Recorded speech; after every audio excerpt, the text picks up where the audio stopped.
অসম গণ পৰিষদ দল নিজৰ দলীয় নীতি আদৰ্শৰ পৰা আজিও বিচলিত হোৱা নাই।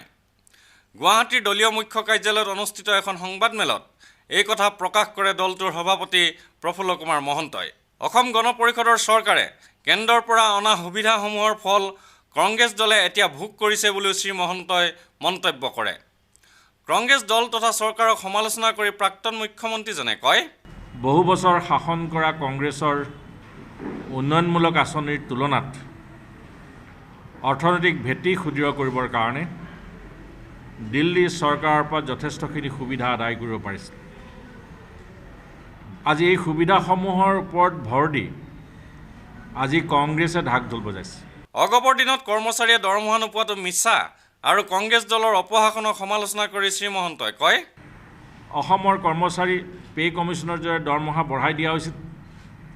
আমাৰ ওপৰত সততে দোষ আৰোপ কৰিব বিচৰা হয় যে এজিপিৰ দিনত দৰমহা পোৱাত অসুবিধা হৈছিল, কিন্তু সেইটো কথা নহয়। ৰেগুলাৰভাৱে কৰ্মচাৰীসকলে দৰমহা পাই আছিল। মাত্ৰ এবাৰ যেতিয়া দেৱগুৰাৰ চৰকাৰ ফল কৰিছিলে তেতিয়া ভাৰতবৰ্ষৰ বাজেট পাছ নোহোৱাৰ কাৰণে চেণ্ট্ৰেল বাজেট ভাৰতবৰ্ষৰ প্ৰতিখন ৰাজ্যত দৰমহা পাওঁতে প্ৰায় 18 দিন দেৰি হৈছিল। কংগ্ৰেছৰ যি অপশাসন, কংগ্ৰেছৰ যি দুৰ্নীতি, কংগ্ৰেছৰ যি স্বজন তোষণ নীতি, এইবিলাক পাৰ হৈ অহা ৰাজ্যসভাৰ নিৰ্বাচনৰ পৰা আৰম্ভ কৰি বিভিন্ন কথাত ধৰা পৰিছে আৰু অসম গণ পৰিষদ দলে ইয়াৰ সম্পূৰ্ণ বিৰোধিতা কৰি আহিছে।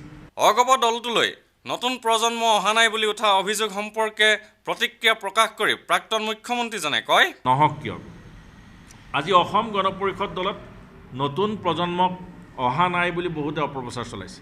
কিন্তু আপোনালোকে জানে যে বিভিন্ন প্ৰচাৰ মাধ্যমত প্ৰকাশ নাপালেও আজি অসম গণ পৰিষদ বহুতো যুৱকে অংশগ্ৰহণ কৰি আছে, বহুতে যোগদান কৰিছে।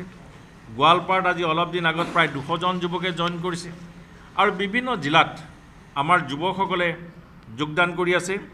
আজিও গুৱাহাটী মহানগৰীত মহাবিদ্যালয়ৰ বহুসংখ্যক ছাত্ৰ আৰু যুৱতীয়ে আজি অসম গণ পৰিষদ দলৰ যুৱ পৰিষদত অংশগ্ৰহণ কৰিছে।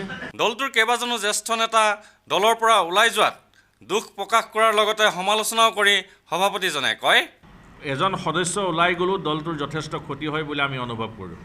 আজি ব্যক্তিগত এজেণ্ডা লৈ ব্যক্তিগত স্বাৰ্থৰ কাৰণে কোনোবা ওলাই গৈছে আৰু সেইটোত আমি দুখ প্ৰকাশ কৰিছোঁ।